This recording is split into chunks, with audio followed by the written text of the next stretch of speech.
For women or couples who are right now in that fragile waiting period, what would you want them to hear from you today? Men and women get equally diagnosed with infertility, because I think in the public narrative it's mostly women who get associated with that. It's generally her that she's unable to get pregnant, without forgetting that it actually takes two to tango.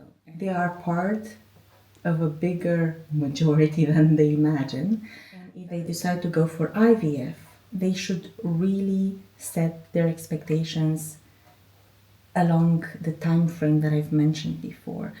Women from highly accomplished and achieving couples, the fact that they stress over not being able to conceive because they've got all their ducks in a row in all the other departments in their life. They had a plan, they knew how to pursue it, but then in this situation when they had a plan and they pursued it, things did not always turn out the way they wanted, and so inherently that they get very stressed and very anxious about it. Quite a few of the clients that I'm seeing generally come into my practice with spreadsheets, or at least with two lists of arguments for having or for not having kids. I was telling myself that I am going to be open and answer whatever questions I get from other people who might go through this, because it's high time more people were aware about how common this reality is and how painful it is. If there were something that I really wish all my clients left the practice with, was better skills to show self-empathy.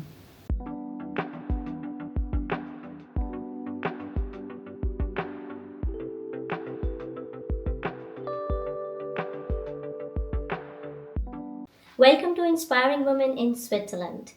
Today's guest is someone whose story speaks straight to the heart. A story of courage, clarity, and compassion through one's life's most intimate and challenging journey. Diana is a certified fertility coach and therapist, a member of the European Society for Human Reproduction and Embryology.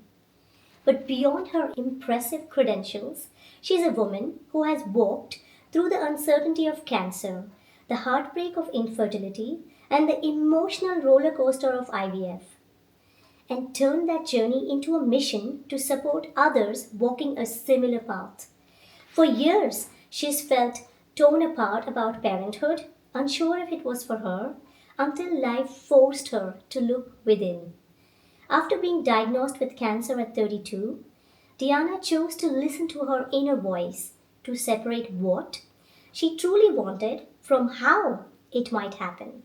And in doing so, she found not only her clarity but also her calling. Today, she helps people find calm and confidence amidst a storm of fertility struggles, combining evidence based knowledge with mindfulness, somatic awareness, and deep compassion. Through her work, she's helping women and couples feel less alone, more informed, and more connected, reminding them that their story, no matter how complex, deserves a lot of kindness and hope. Diana, welcome to Share Her Story. I'm so happy to have you here today with me. Thank you for having me. You know what really touched me when I read your story? That how honestly you talk about the time before everything changed. The phase of not knowing, of questioning what truly you wanted. And I think many women today, when they listen to you, will relate to that inner conflict. Yeah, that's true.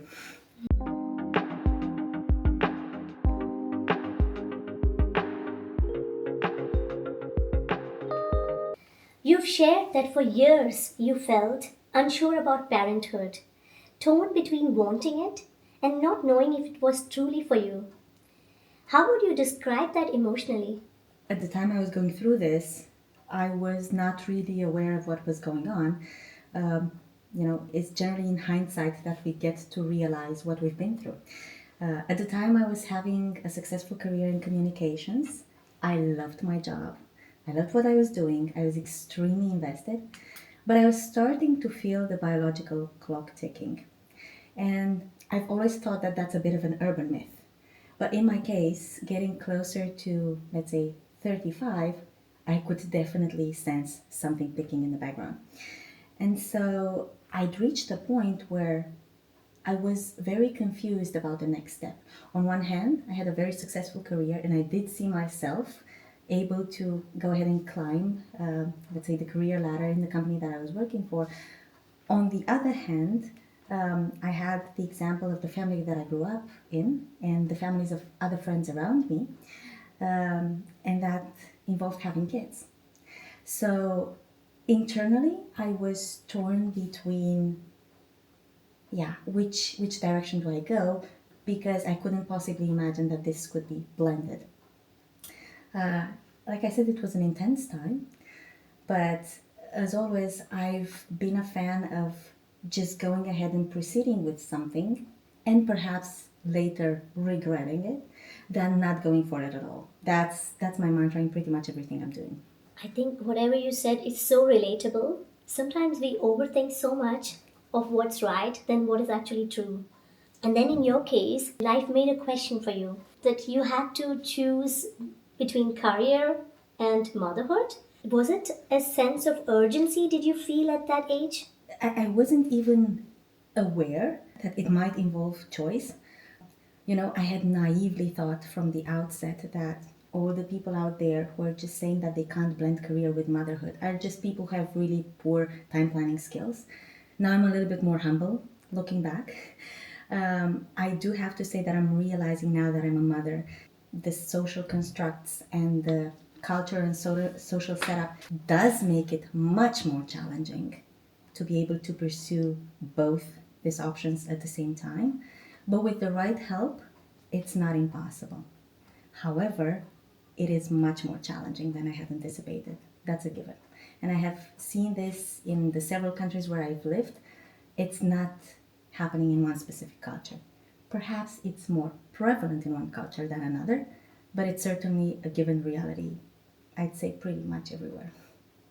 When you said challenging, I have, the another question brings me to your biggest challenge. When you were 32, you were diagnosed with cancer. Life suddenly demanded a decision. How did that experience change your relationship with the idea of becoming a mother? I was let know very soon after being diagnosed that if I wanted to build a family, which would include kids, that would have to happen quite soon. Because the only treatment available for the type of cancer that I had was basically a hysterectomy, which means completely removing the reproductive organs. That's generally a type of cancer that generally shows up in postmenopausal women, women who therefore don't really need their reproductive organs anymore. And so it was quite unexpected and quite rare to find this kind of diagnostic in a young woman, basically. And of course, no doctor in their right mind would be able to guarantee, after letting you know that you have a cancer diagnostic, that you will be well. So being faced with that decision, I think it activated my coping mechanism, which is basically making pro decision, deciding to go for something, and then see how I can handle it, as opposed to refraining from it and then forever wonder could have, would have, should have, which is what helped speed a little bit the decision of having kids. It was not a light switch moment. It's not like I decided from one day to the next, uh, but it definitely played into the way I made the decision. It's so powerful that how a crisis can sometimes take away the noise and bring clarity. In your case, it did that, and you've described a beautiful mindset shift. Followed something you called disconnecting the what from the how. Can I ask you to share what that meant for you personally and how that helped you find clarity? Like I said, I was at a time in my life when I had a fulfilling career and I could not imagine my life going forward without that career. And at the same time, I was aware that I have to make a personal decision, which might involve expanding my family. And I was aware that that might require shifts in my career, or maybe downplaying that for a little bit.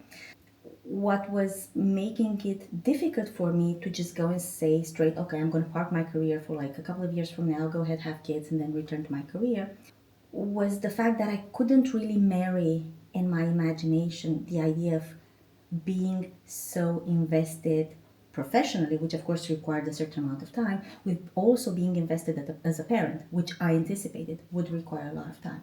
I wasn't really sure of how I could possibly reach a decision that would satisfy both sides because the day only has 24 hours. I realized that the best way to make a decision that would really resonate with me, outside social pressure, cultural norms, expectations, from a female, was to basically first zoom into what I actually want and leave the how I would accomplish that for later.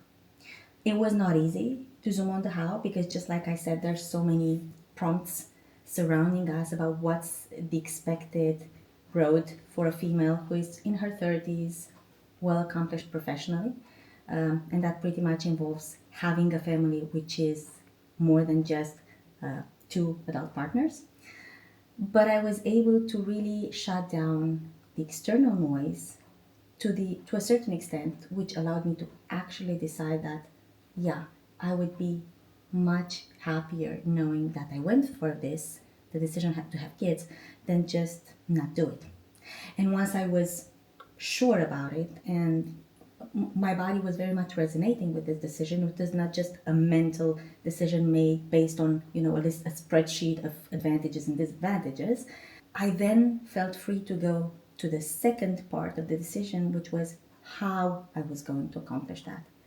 And thankfully, I didn't know when I decided that I want to become a mother how complicated the how was going to be, because maybe that might have had dissuaded me for deciding yes in the first place. Wow, the inner clarity, what you mentioned, sounds like a turning point. But as you have said, the road towards this journey wasn't easy at all. I have a question which comes to my mind when you were expressing is knowing that you were going through a cancer which was directly part of your reproductive organs, actually not knowing when and how you could treat it, how long do you have, no amount of doctors would tell you any guarantee about how much time would you have later. Knowing all this uncertainty, was there a little bit of fear did you have that, hey, I go through this journey, I want to be a mother, but that you might become a mother and then there might be a stage where I don't have time? Thankfully, no. I was so naive at the time that that didn't even have a place in my equation. I had much more existential fears at that time, which was basically, am I going to outlive this diagnostic? Am I going to be able to build a family and be around to enjoy that family? That was front and center of my mind. The not having time didn't even occur to me because, like I had said in the beginning, I was so incredibly naive to think that the parents who couldn't juggle, the demands of the professional life and family life were just people who were just poor time planners. As I said, now I know better. Wow. I think you are a superwoman, for a great example for women who are listening to your story, that you don't have to choose between two worlds, you can have both. Yeah, it is possible, but it certainly helps when there's a system to support this decision. Because up until very recently, um, kids were growing up in setups where there was an entire village supporting, the growth and the development. Now it's very different from that. We live in a country where everything is picture perfect. However, the system sometimes demands a lot, especially from women, from the working mothers, especially if you decide to have kids. So I fully relate with you what you are saying right now.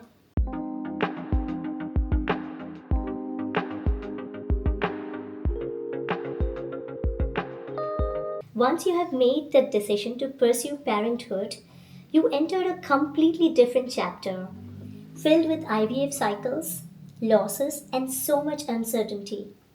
What helped you stay strong through those intense years? What it felt like when everything was a test of patience and faith? I think it's fair to say that as I was navigating that time, I wasn't fully aware of what's going on. Certainly, there was a lot of emotional distress, but it was only in hindsight that I was able to piece together everything that was going on and everything that was demanded of me emotionally. I am blessed, or perhaps cursed, with being very stubborn.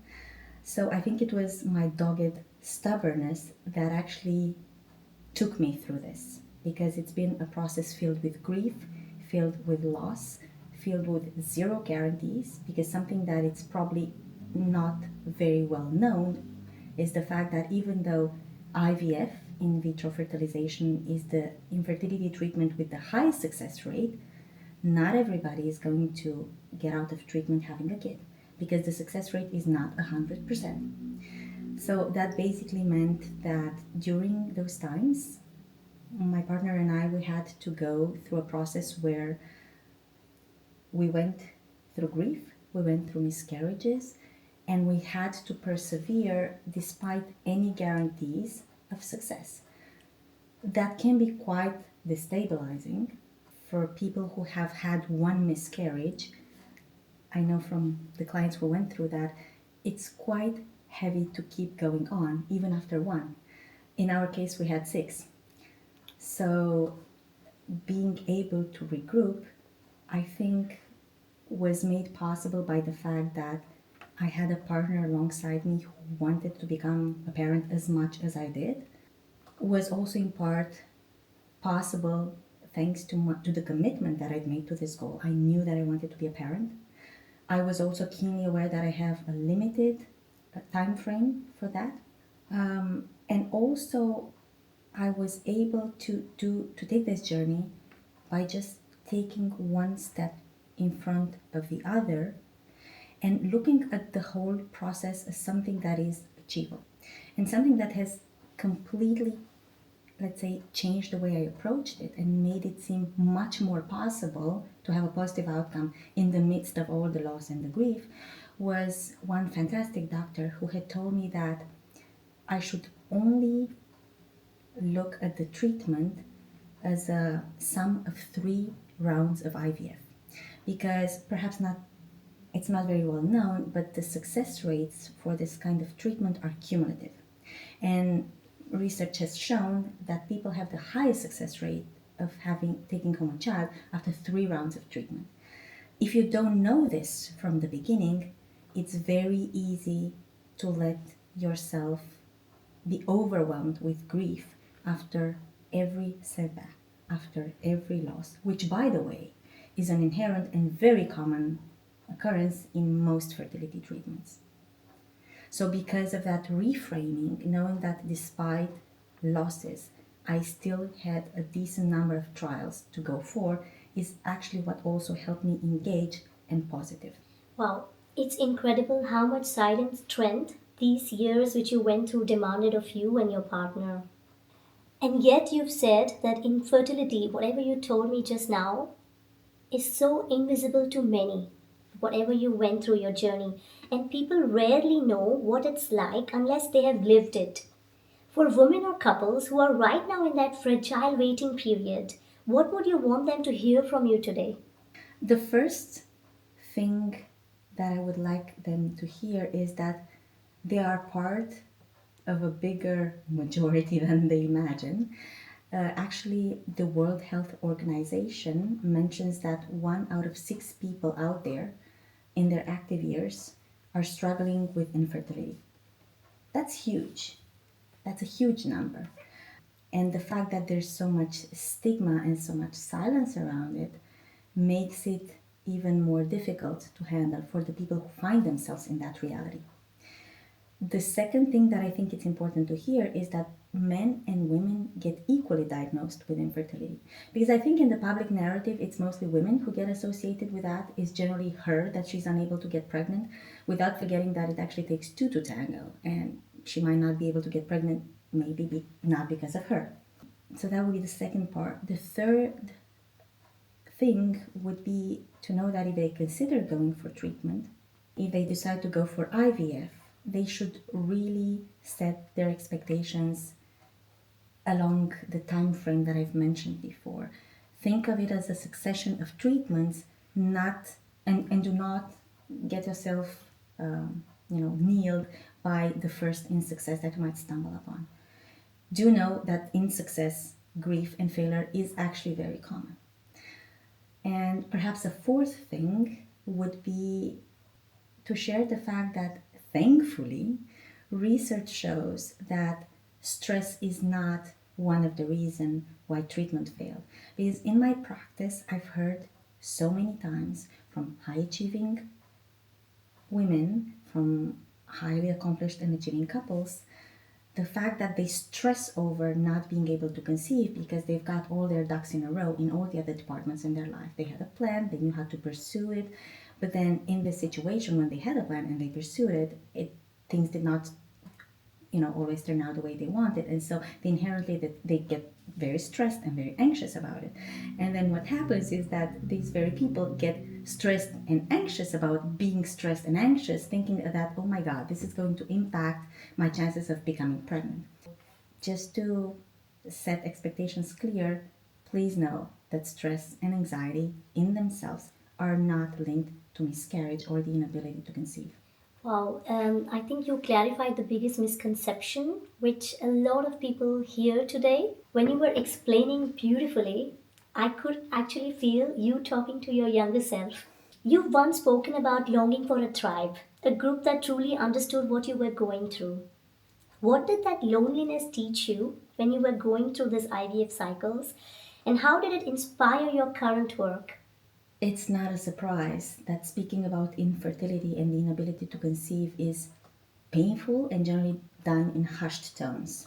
Quite an outspoken person, and I think it probably was easier for me than for other people to open up about it. And actually, what made me more outspoken about it was the anger around the fact that this is, such a hidden topic, a topic which again is being spoken of in hushed tones.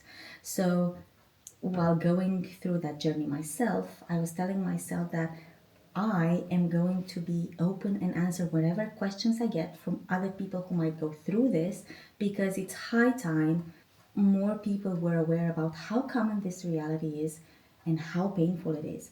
Because unfortunately, a lot of the emotional burden and shame and grief that comes with it falls on the person who is actually carrying the pregnancy and then miscarries, which is generally the woman. We finally need to shed some light on that, and on one hand clarify that if a pregnancy is unsuccessful, it's equally possible that it's because of him or her, but also that this is much more common than people think. Even in pregnancies which occur spontaneously, one out of four, is miscarried. Now, why don't people know about that? Because generally it's being miscarried very early after the embryo has implanted. And so sometimes we would assume that our period was delayed, and that's why, it was because we were pregnant and we miscarried. And there's no way to know about that. Oh my god, that explains the statistics so well.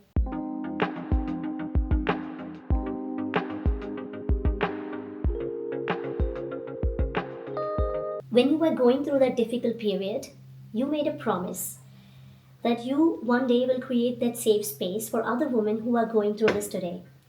That really became the heart of your purpose. Let's talk about that.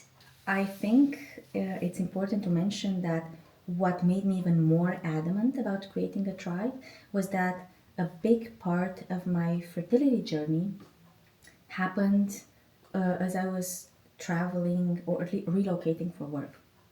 Actually, this journey took me through Romania, Spain, Austria, and Switzerland.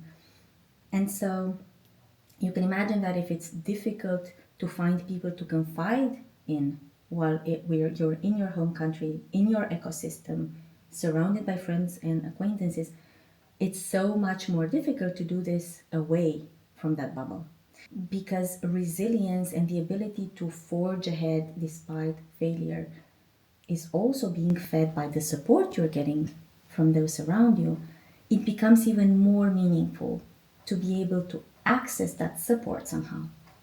And so for me, it became increasingly clear as I was living away from home that it is important to have such a bubble to which you can connect, from which you can draw energy, people that you can be very upfront and raw with, because you do need an outlet for those emotions. Yeah, sure, you can keep a straight face when you go outside into the world and maybe when you go to work, but unless you do have an outlet for that, that can build up, and it can make it even much more difficult to cope with everything. You had such good intentions, and you promised yourself to create such a bubble, such a space for people to have an outlet to express grief, loss, counseling. How did this promise evolve into a fertility coaching? I've been a certified coach for the past 10 years, and I have been doing coaching on and off as part of my job, which was mainly in corporate communications. But then I decided at a certain time that I'm much more drawn to putting those skills and experience into something that is closer to the experience that I've lived personally, which is the fertility journey. And so I decided to shift from corporate communications into fertility coaching. Of course, it didn't just take coaching skills. I had to go through very specific training in order to be able to assist and counsel people going through this particular experience, which is a very new social concept and experience. I resonated very, very much with that. So that's how I decided to shift, knowing that I had the skills, knowing that I had the experience, having had additional training, and in the meantime, hearing more and more people around me going through this. Because, like I said, I didn't make it a secret that my partner and I went through this journey. And so people felt comfortable approaching me and my partner to ask about it. And you might be surprised to know that it was not just people from, let's say, from the personal space, but it was also colleagues from work or friends of friends or like friends of friends of friends. So I decided that there's a need and there's a demand for that. It was clear for me that I was resonating very much with giving back and supporting. And so it was such a natural shift for me. Wow, it really stands out how you combined your professional coaching experience with deep empathy for this topic. It's a rare mix in such a sensitive topic, right? Such a sensitive field.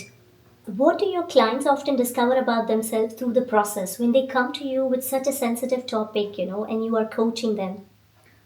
Like I said, a large part of the clients that I'm seeing are highly accomplished professionals, type A personality, who are used to having their ducks in a row, planning and then executing the plan and then getting a predictable outcome.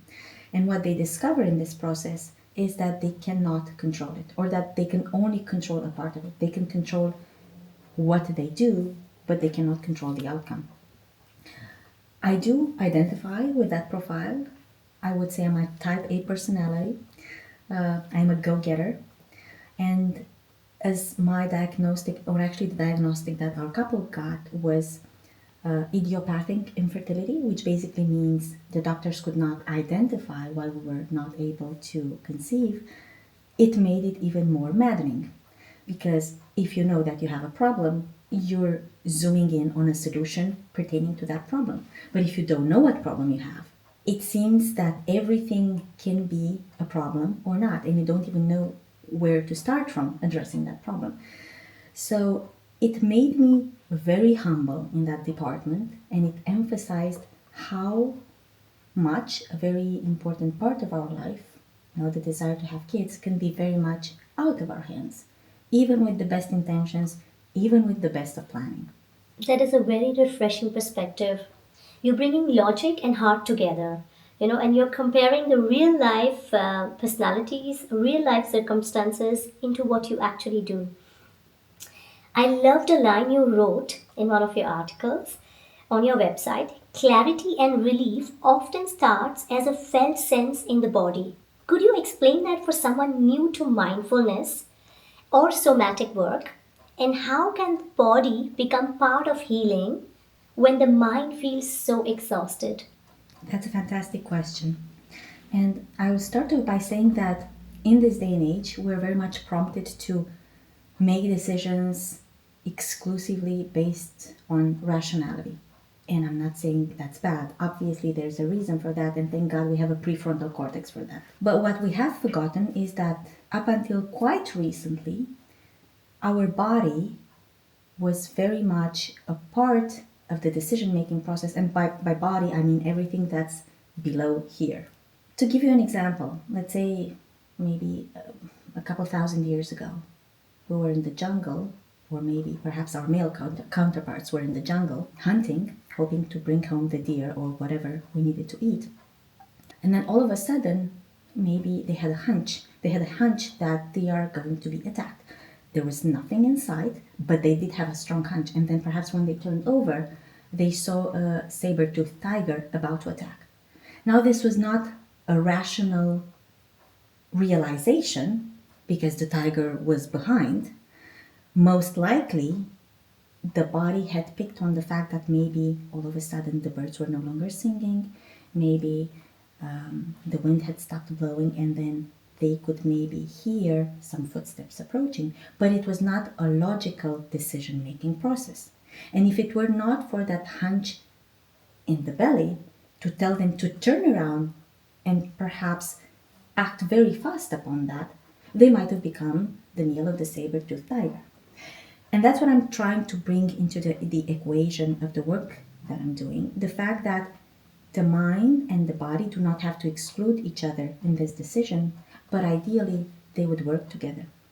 In order to be able to make a decision based on what your gut is telling you, you need to be able to at least turn down the volume up here. And again, there's nothing wrong with having a conversation here. The problem is when the conversation is only up here. So being able to listen both to rationality as well as to what your hunches are telling you, it's equally important because, in this day and age, sometimes intuition is being ridiculed, but intuition is actually a sum of experiences that you've had over a long period of time and maybe repeated over many times that actually distilled into that feeling, into that hunch. And so dismissing that is basically saying that all the knowledge that you've acquired with other senses that perhaps you have not rationally registered at the moment is useless, and what takes prevalence is just the mind. Blending the two generally yields the best results, and the best way I can explain it is by saying, I'm sure we all know people who have been diagnosed with a disease that nobody saw coming. A disease which was then explained in a somatic way. A certain person was so upset that they developed the disease. A certain person went through such a difficult emotional time that they developed a disease which would otherwise not make sense. Which basically explains how our body reacts to something, even if perhaps the mind or the rationality would not explain that outcome. The way you explain, it feels amazing how healing begins with awareness and very rarely with actions. So you need to have the good combination of intuition and your mind, put a rational brain, but also listen to your body. Yeah, and if I may add to that, quite a few of the clients that I'm seeing generally come into my practice with spreadsheets, or at least with two lists of arguments for having or for not having kids, especially if they've tried to conceive, it's not working, and then they're trying to rationalize the fact that, okay, maybe we're not meant to have kids, although they dearly want that. And so what many end up doing, again, especially the type A personality is very able to plan and follow through, is have a list of pros and list of cons. The reason why they come to the practice and why they bring those two lists, it's obviously because they couldn't make a decision because between the two lists, otherwise they would not be in my practice, right? And they are obviously trying to make a decision only based on rationality. And that brings us back to what I've just explained. Rationality certainly has a place in it, but ruminating on the same data points and information is not going to help you reach a different decision. You need a different kind of input, a different kind of information, and that's most likely to come from the areas that you haven't looked into, which are basically how your body is reacting to certain decisions, to certain thoughts. For instance, a good exercise that I'm sometimes advising my clients to go through when they're undecided is to just sit with the idea that for a week they are a parent, and then for another week sit with the idea that they're not a parent, and try to get into that state after going through a relaxation exercise or routine, and then watch how their body reacts in each of these two scenarios. And that should generally give them good information with regards to whether they are ready or wishful for expanding their family. Wow. It looks like, when clients almost at the verge of losing hope and they find that you are providing an outlet for counseling. They rediscover not just hope but also themselves through feeling each feelings in their body and thinking of two scenarios, like you said, being a parent and not being a parent. And then I think you help them so very well to find out actually what should be listening from their inner voice and silence the voice outside, right? Sometimes it's a lot of, I know you touched upon the points about societal judgments, the pressure, the timeline, the ticking timeline about the woman's body. So it makes a lot of sense when you are saying that you work, combining science and empathy together, somatic awareness. I think that says a lot.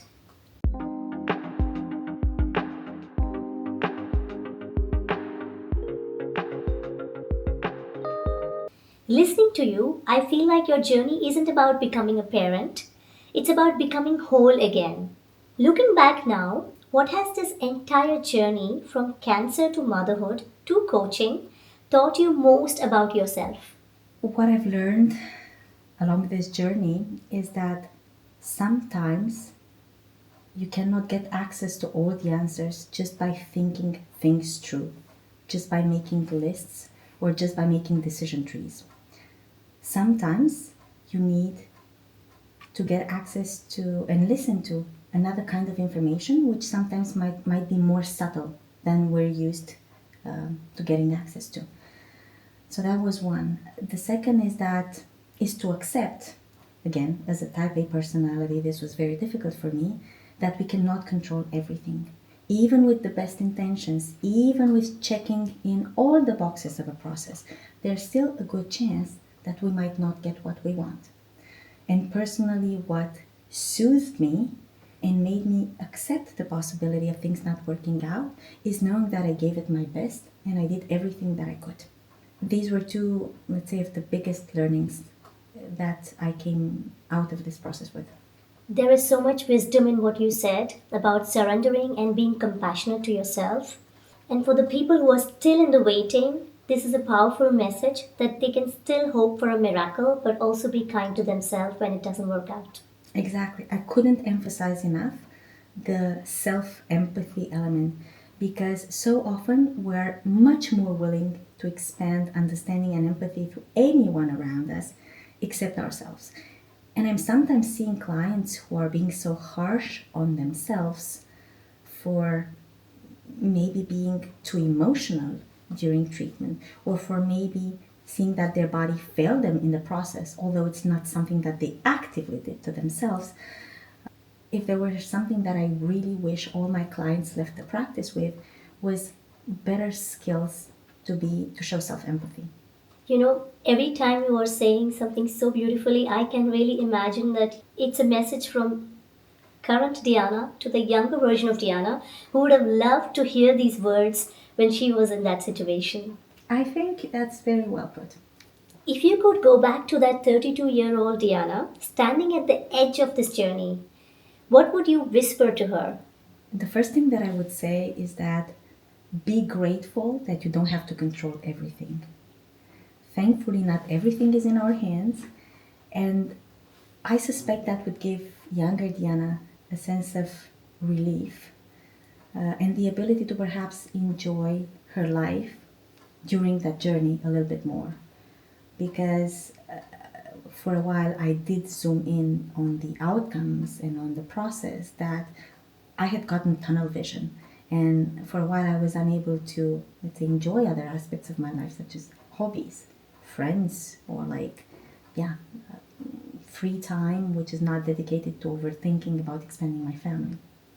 Wow, it's a so touching message. I think it brings your story full circle. If there's one message or philosophy you like people to remember you and your work for, what would that be? I would like to say that this is two-pronged. One of them is for them to know that they deserve empathy, and this should be non-negotiable to show empathy to themselves. And the second part would be to know that they're not in control of everything. And that should actually, or ideally, would come as a relief. Wow. Diana, thank you truly for sharing your story with such honesty, depth, and grace. Your journey reminds us that clarity doesn't always arrive in easy moments. Sometimes it's born in the struggle, in stillness, and in surrender. And through your work, you are not only helping others find their way through infertility, but also teaching them how to trust their own strength and wisdom along the way. You've shown that science and compassion can coexist, and that even in our most uncertain seasons, we can still find purpose, connection, and hope. Thank you for the light you bring to this world and for reminding us that no one should walk this journey alone. I'm truly honored to share your voice and your message through Share Her Story, Inspiring Women in Switzerland. Thank you so much, Diana, for inspiring us all to keep believing in healing and hope, and for bringing kindness and empathy to every woman or every couple out there who is at the crossroad of this journey. Thank you for Thank you. having me. Thank you.